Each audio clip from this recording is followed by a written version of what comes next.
మిత్రులారా నమస్తే, నేను మీ Prasadamurthy. Telangana assembly budget session ప్రారంభమవుతుందండి ఈరోజు నుంచి. ఈరోజు గవర్నర్ ప్రసంగం ఉంటుంది. రేపు గవర్నర్ ప్రసంగం మీద అన్ని రాజకీయ పక్షాలు ధన్యవాదాలు తెలిపేటటువంటి ప్రసంగాలు ఉంటాయి. ఎల్లుండి నుంచి తెలంగాణ ప్రభుత్వం ఏవైతే బిల్లులు ప్రవేశపెట్టాలనుకుంటుందో ఆ బిల్లుల్ని ప్రవేశపెట్టి అసెంబ్లీ యొక్క సభ యొక్క ఆమోదాన్ని పొంది వాటికి చట్టరూపాన్ని తీసుకొచ్చేటటువంటి ప్రక్రియకి స్వీకారం చుడుతుంది. తర్వాత ఇది బడ్జెట్ సెషన్ కాబట్టి 2025-26 బడ్జెట్ని ప్రవేశపెడుతుంది. దాదాపు ఈసారి అరౌండ్ 3 lakhs crores దాకా బడ్జెట్ ఎక్స్పెక్టేషన్స్ ఉంటాయని చెప్పేసి అనుకుంటున్నారు. ఇది లాస్ట్ టైం కంటే 5 to 6% ఎక్కువ అనేటటువంటిది అధికారుల అంచనా. మిత్రులారా, ఈ బడ్జెట్ సమావేశాలకి ఒక స్పెషాలిటీ ఉందండి. ఆ స్పెషాలిటీ ఏమిటంటే అన్నిటికంటే ముందు అసెంబ్లీ ఏర్పడి దాదాపు సంవత్సరంన్నరగా వస్తుంది కదా. ఒక్కసారి కూడా మరి గత 10 ఏళ్ళు ముఖ్యమంత్రిగా పరిపాలించినటువంటి తెలంగాణ కోసం కొట్లాడి సాధించినటువంటి బీఆర్ఎస్ అధినేత కల్వకుంట్ల చంద్రశేఖరరావు గారు అసెంబ్లీకి మాత్రం రాలేదు. ఇప్పుడు ఇంతకాలం తర్వాత అసెంబ్లీకి ఈసారి రావచ్చు అనేటటువంటిది అనుకుంటున్నారు అందరూ. నిన్న ఆయన కేసీఆర్ గారు తన పార్టీ లెజిస్లేచర్ మీటింగ్ కూడా పెట్టి ఈసారి అసెంబ్లీలో ఈ సమావేశంలో మనం ఏ ఎత్తుగడలు తీసుకోవాలి, ఎలాంటి వ్యూహాలు మనం పాటించాలి, ప్రభుత్వాన్ని ఏ అంశాల మీద నిలదీయాలి, ఏమిటి, ఎట్లా మాట్లాడాలి నాయకులు అనేదని అందరికీ కూడా ఒక ఫీడ్బ్యాక్ లాగా ఆయన ఇచ్చాడు. అందరికీ ఒక క్లాస్ అయితే తీసుకున్నాడు. సరే, ఆయన వెళ్తాడా లేదా అనేటటువంటిది అంతా చర్చ. కేటీఆర్ గారు కూడా ఆయన వస్తాడని కూడా అంటున్నారు. కాబట్టి బహుశా ఇప్పుడు నేను మాట్లాడే టైంకి అసెంబ్లీ ప్రారంభమై ఉంటుంది, అందరూ కూడా వెళ్ళే ఉంటారు. ఆయన వెళ్ళాడో లేదో మనకు తెలియదు. కానీ మిత్రులారా, కేసీఆర్ మీద నిన్నే కేసీఆర్ కేటీఆర్ ఎవరైతే ఇద్దరు గత ప్రభుత్వంలో కీలకమైనటువంటి నాయకులు ఉన్నారో వాళ్ళు, ముఖ్యంగా కేసీఆర్ జీతాలు తీసుకుంటూ పనిచేయని వాళ్ళు ఎవరైనా ఉంటే అది కేటీఆర్ అని చెప్పి రేవంత్ రెడ్డి చాలా ఘాటైన తీవ్రమైన విమర్శ. ఇది మామూలు విమర్శ కాదు. అసెంబ్లీకి ఎన్నికయి అధికార పక్షంలో ఉంటేనే కాదు, విపక్షంలో ఉన్నా సరే అసెంబ్లీకి వెళ్ళడము, ప్రభుత్వం చేసేటటువంటి కార్యక్రమాలు ఏంటి, ప్రభుత్వం ఏం మాట్లాడుతుంది ఏమిటి అనేటటువంటిది వినడం, తమ అభిప్రాయాలు చెప్పడం, అవసరమైతే ప్రభుత్వాన్ని నిలదీయడం, విమర్శించడం, ఇదంతా కూడా చేయాలి. ఇదంతా ప్రతిపక్ష పాత్ర అనేటటువంటిది కీలకమైనటువంటిది అన్నమాట. ఏ రాజ్యంలోనైనా సరే ప్రభుత్వానికి ప్రతిపక్షం లేకపోతే అడిగేవాడు ఉండడం. అలాంటి ప్రతిపక్షానికి నాయకుడైనటువంటి వాడు సభలో లేకపోతే ఎట్లా? సో మీరు జీతాలు తీసుకుంటున్నారా? ప్రతి ఒక్కళ్ళకి జీతం వస్తుంది కదా. ప్రతి నెల జీతం వెళ్తుందా లేదా కేసీఆర్ గారికి, ఆయన తీసుకుంటున్నాడా లేదా ఇదేమో మనకు తెలియదు. కానీ రేవంత్ రెడ్డి గారు చెప్తున్న విషయం ఏంటంటే జీతం తీసుకుంటూ పని చేయని వాడు ఎవరైనా ఉంటే కేసీఆర్ అని చెప్పాడు. చాలా తీవ్రమైన విమర్శ. మరి ఆ విమర్శను వినైనా సరే ఆయన బహుశా ఈసారి అసెంబ్లీ సమావేశాల్లో పాల్గొంటాడా లేదా అనేది. అయితే పాల్గొంటే వైఎస్ జగన్మోహన్ రెడ్డికి ఎదురయ్యేటటువంటి పరిస్థితి, దుస్థితి ఏదైనా ఇక్కడ తెలంగాణలో అలా ఉండదు అనేటటువంటిది నిపుణుల అభిప్రాయము. ఇక్కడ అంత అవమానకరమైనటువంటి స్థితి ఏమీ కేసీఆర్ ఎదుర్కోడు. చాలా గౌరవప్రదంగానే ఉంటుంది. సభలో స్పీకర్ నుంచి, అధికార పక్షం నాయకుల నుంచి ఆయనకి గౌరవాన్ని ఇస్తారు. ఇక అందులో అనుమానం లేదు. తీసుకోవాల్సినటువంటి నిర్ణయం, తీసుకోవాల్సినటువంటి వ్యవహారం అదంతా కూడా కేసీఆర్ చేతుల్లో ఉంది. ఏది ఏమైనా కేసీఆర్ ఉంటే కేటీఆర్, హరీష్ రావు ఎట్లాగూ వీళ్ళందరూ ముఖ్యులైనటువంటి వాళ్ళు అక్కడ ఉంటారు. కాబట్టి ప్రభుత్వంతో ఏ విషయంలో తలపడాలి, లేదా ప్రభుత్వానికి ఏ విషయంలో మనం చేతులు కలపాలి, మద్దతు తెలపాలి అనేటటువంటిది వాళ్ళు నిర్ణయం తీసుకుంటారు. ఏది ఏమైనా కేసీఆర్ అసెంబ్లీకి రావడం అనేది కీలకము. ఇదొక పాయింట్. ఈ అసెంబ్లీ సమావేశంలో అతి కీలకమైంది ఏమిటంటే తొడగొట్టి సవాల్ విసురుతున్నాడు రేవంత్ రెడ్డి. ఈ దేశంలో ఎక్కడా లేదు, ఓన్లీ కాంగ్రెస్ ప్రభుత్వమైనటువంటి మా ప్రభుత్వం తెలంగాణలోనే క్యాస్ట్ సెన్సస్ చేశాము.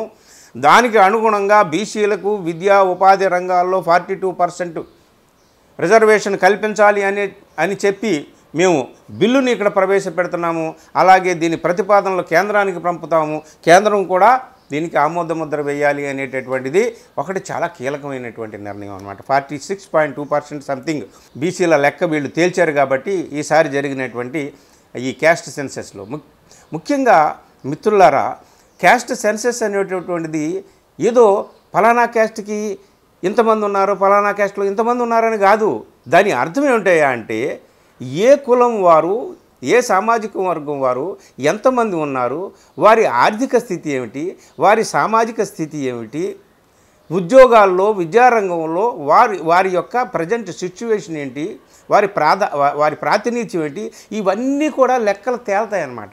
సో ఆ లెక్కలు తేలిన దాని మీదట ఎవరికి ఏ విధమైనటువంటి ప్రోత్సాహకాలు ఇవ్వాలి, ఎవరికి ఏ విధమైనటువంటి ప్రాధాన్యతలు ఇవ్వాలి, ఏ రంగంలో ఎవరికి రిజర్వేషన్స్ కల్పించాలి, ఆ అవసరం నిజంగా ఈ జనాభాలో ఏ వర్గానికి ఉంది ఏమిటి అనేటటువంటిది కూలంకషంగా జనాభా లెక్కలు తేలిన తర్వాతే దాని ఆధారంగా ఇప్పుడు ప్రభుత్వం ఒక కంక్లూజన్కి వస్తుంది. ప్రభుత్వం ఆల్రెడీ వచ్చింది, మేము వచ్చాము, బీసీలకు ఇదిగో స్థానిక సంస్థల్లో 42% అమలు చేస్తాం రిజర్వేషన్, విద్యా ఉపాధి రంగాల్లో కూడా 42% అమలు చేయాలని చెప్పి కేంద్ర ప్రభుత్వాన్ని కూడా మేము ఒత్తిడి తీసుకురావదలుచుకున్నాం అని చెప్పేసి ఇప్పుడు ఆ బిల్లుని ఇప్పుడు ప్రవేశపెట్టబోతున్నారు. దీన్ని అడ్డుకుంటారా బీఆర్ఎస్ వాళ్ళు, బీజేపీ వాళ్ళు ఏమిటి? బీజేపీ డైరెక్ట్గా అడ్డుకోదు, ఎందుకంటే నేషనల్ వైడ్గా అపఖ్యాతి పాలవుతారు, బీసీలు వాళ్ళకి దూరం అవుతారు. కేంద్రంలో అధికారంలో ఉన్నటువంటిది బీజేపీ కాబట్టి బీజేపీ వెనక నుండి బీఆర్ఎస్తో అడ్డుపొలాలు వేయించేటటువంటి పని చేస్తుందా ఏమిటి అనేటటువంటిది మిత్రులారా అతి చాలా కీలకమైనటువంటి అంశం అన్నమాట. ఇది క్యాస్ట్ సెన్సెస్ ఆధారంగా బీసీల రిజర్వేషన్ ప్రక్రియ యజ్ఞం ఏదైతే ఉందో రేవంత్ రెడ్డి చెబుతున్నాడో, నేనే మొట్టమొదటిసారిగా ఇంప్లిమెంట్ చేస్తున్నాను, చేయబోతున్నాను, చూసుకోండి అని ఆయన చెప్తున్నాడో, దానికి మరి ప్రతిపక్షాలు బయట సరే, బీసీ సంఘాలు సరే, అక్కడ ఉన్నటువంటి ప్రతిపక్షాలు ఏ విధమైనటువంటి అసెంబ్లీలో ఎలాంటి స్టాండ్ తీసుకుంటాయనేటటువంటిది చాలా కీలకం. ఎందుకు కీలకం అంటే వాళ్ళు ఈ బీసీల రిజర్వేషన్కి కానీ వ్యతిరేకంగా వాళ్ళు స్టాండ్ తీసుకుంటే బీసీలకు దూరం అవుతారు. అందుకని వాళ్ళు ఏం చేస్తారు, బీసీ సంఘాలను చీలుస్తారు. కొంతమంది బీసీలు ప్రభుత్వానికి సపోర్ట్ చేస్తే కొంతమంది బీసీ సంఘాలు ప్రభుత్వాన్ని ఇంకా మాకు అంత ఉంది ఇంత ఉంది అని చెప్పేసి ఏదో రకంగా, అంటే ఏదో ఒక రకమైనటువంటి అవరోధం కల్పించి, అబ్స్టాకిల్స్ కల్పించి ఈ ప్రభుత్వం ముందుకు వెళ్లకుండా బీసీల రిజర్వేషన్ విషయంలో ప్రతిపక్షాలు అడ్డుకుంటాయా, లేకపోతే ఈ బిల్లు పాస్ అయి చట్టరూపం వచ్చి అటు కేంద్రం మీద కూడా అఖిలపక్షంగా ఇక్కడ నుంచి వెళ్ళి మొత్తం కేంద్ర ప్రభుత్వం మీద కూడా ఒత్తిడి తీసుకొచ్చేటటువంటి పరిణామం ఏమైనా జరుగుతుందా అనేటటువంటిది ఈసారి ఈ అసెంబ్లీ సమావేశంలో తేలబోతున్నటువంటి కీలకమైన. ఎందుకంటే మాటలు చెప్పడం వేరు, ఇదిగో మేము మొట్టమొదటిసారిగా నేనే క్యాస్ట్ సెన్సస్ చేశాను, దీని మీద నేనే ముందుకు వెళ్తున్నానని చెప్పడం వేరు. దీన్ని చట్టం చేయడానికి, దాన్ని అమలు చేయడానికి నీ చిత్తశుద్ధి ఎంత అని చెప్పి ఇప్పుడు ఒక అగ్ని పరీక్ష రేవంత్ రెడ్డికి, ఆయన ప్రభుత్వానికి, ఆయన మంత్రివర్గానికి అందరికీ కూడా. ప్రతిపక్షం ఎలాగూ అవరోధాలు కల్పిస్తుంది, ఎలాగూ అడ్డంకులు కల్పిస్తుంది, దీన్ని దాటుకొని ఎలా ముందుకు వెళ్తారు ఏమిటి అనేటటువంటిదే చాలా కీలకమైనటువంటి విషయం అన్నమాట. ఇదొకటి బీసీలకు సంబంధించింది. ఇదే అసెంబ్లీ సమావేశాల్లో ఎస్సీ ఉపకులాల వర్గీకరణ అనేటటువంటిది ఉందే, అది చాలా కీలకం. ఎస్సీ సంఘాలు కూడా దీని మీద అటు మాదిగలకు, వాళ్ళ అనుబంధ ఉపకులాలైనటువంటి వాళ్ళకి అందరికీ కూడా దాదాపు 9% రిజర్వేషన్ ఇవ్వాలని చెప్పి ప్రభుత్వం నిర్ణయించింది. మాలలు, వారి అనుబంధ కులాలు, వాళ్ళకి సంబంధించి 5%, మరికొన్ని ఉపకులాలకు సంబంధించి చాలా తక్కువ జనాభా వాళ్ళు ఉంటారు కాబట్టి వాళ్ళకి 1%, ఇట్లాగ మొత్తం మీద 15 ఎస్సీ రిజర్వేషన్ శాతాన్ని ఇలాగ విభజించారు. దీన్ని కూడా అడ్డుకోవాలని చెప్పి ఈ ప్రతిపక్ష నాయకులు, ఈ ప్రతిపక్ష పార్టీలు, సోకాల్డ్ ప్రతిపక్ష పార్టీలు వాళ్ళు డైరెక్ట్గా రంగంలోకి దిగకుండా మేము దీన్ని సమర్థిస్తున్నాం అంటూనే, ఎస్సీ వర్గీకరణ అనేది దాన్ని సమర్థిస్తున్నాం అని చెబుతూనే పరోక్షంగా ఎస్సీ సంఘాలని రెచ్చగొడుతూ ఉంటారనమాట. మాదిగలు ఇంతకాలం మాకు రిజర్వేషన్ కావాలని మందకృష్ణ మాదిగా ఇంత పోరాటం చేసి ఇప్పుడు మాకు ఇది లేదు, ఇంకా ఎక్కువ, మా జనాభా ఇంకా ఎక్కువ కావాలని చెప్పి ఆయన దీన్ని అడ్డుకుంటాడా? అసలు ప్రస్తుతానికి దీన్ని అమలు జరగనిచ్చి దాంట్లో లోపాలు ఏమైనా ఉంటే తర్వాత సరిదిద్దుకోవచ్చు అని చెప్పి ఊరుకుంటాడా ఏమిటనేటటువంటిది దీనికి సంబంధించినటువంటి బిల్లు విషయంలో ఈ అసెంబ్లీలోనే వీళ్ళు ఈ బిల్లును కూడా ప్రవేశపెడతారు కాబట్టి ఈ విషయంలో బీఆర్ఎస్ ఏం చేస్తుంది, లెఫ్ట్ పార్టీస్ ఏ స్టాండ్ తీసుకుంటాయి, బీజేపీ ఏం చేస్తుంది, వీళ్ళంతా ప్రత్యక్షంగా ఏం చేస్తారు, పరోక్షంగా ఏం చేస్తారు. అందుకనే ఈ సమావేశాలు అంటే ఎంత బడ్జెట్ని వీళ్ళు ప్రవేశపెడతారు, 3 లక్షల కోట్ల 4 లక్షల కోట్ల అనేటటువంటిది కీలకం కాదు. ఇప్పుడు ఇక్కడ ఎంత కీలకమైంది ఏమిటయ్యా అంటే ఈ బీసీ ఎస్సీ రిజర్వేషన్స్కి సంబంధించినటువంటి బిల్లులు ఏమైతే ఉన్నాయో అవి విప్లవాత్మకమైనటువంటి బిల్లులు. ఆ బిల్లులు నిజంగా సభ ఆమోదించేటటువంటి రీతిలో ప్రతిపక్షాలు కూడా ప్రభుత్వానికి మద్దతు ఇస్తాయా, అడ్డుకుంటాయా? అడ్డుకుంటే వాళ్ళకి అది ప్లస్ అవుతుందా, మైనస్ అవుతుందా, దాని పరిణామాలు ఎలా ఉంటాయి? ఒకవేళ వాళ్ళు అడ్డుకుంటే రేవంత్ రెడ్డి ఏం చేస్తాడు, ఆయన ప్రభుత్వం ఏం చేస్తుంది, ముందుకు వెళ్తారా, తర్వాత వాళ్ళు ఏదో అడ్డుకుంటున్నారని చెప్పి దీన్ని ఇట్లాగే అలాగా నాంచుతారా, ఈ అంశాన్ని ఇలాగే ఉంచుతారా? ఇది ఒక ఎన్నికల ఎజెండాగా మార్చేసి అమలు చేయకుండా ఆ ప్రక్రియను అంతటినీ కూడా స్తంభింపజేసి స్టాగ్నేట్ చేసి అలాగే ఉంచేస్తారా?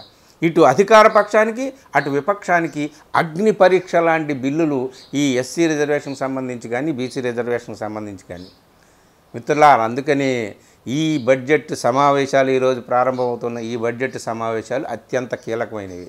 బహుశా ఈరోజు గవర్నర్ ప్రసంగం, రేపు గవర్నర్ ప్రసంగం మీద ధన్యవాదాలు తెలిపేటటువంటి ప్రసంగాలు, ఎల్లుండి బిల్లు ప్రవేశపెట్టవచ్చు, ఆ తర్వాత బడ్జెట్ను ప్రవేశపెట్టవచ్చు. ఏం జరుగుతుంది, ప్రతిపక్షాలు ఏ స్టాండ్ తీసుకుంటాయి, వాళ్ళు తీసుకున్నటువంటి స్టాండ్కి స్పందనగా కాంగ్రెస్ ఏం స్టాండ్ తీసుకుంటుంది అనేటటువంటిది మనం చూడాలన్నమాట. Thank you.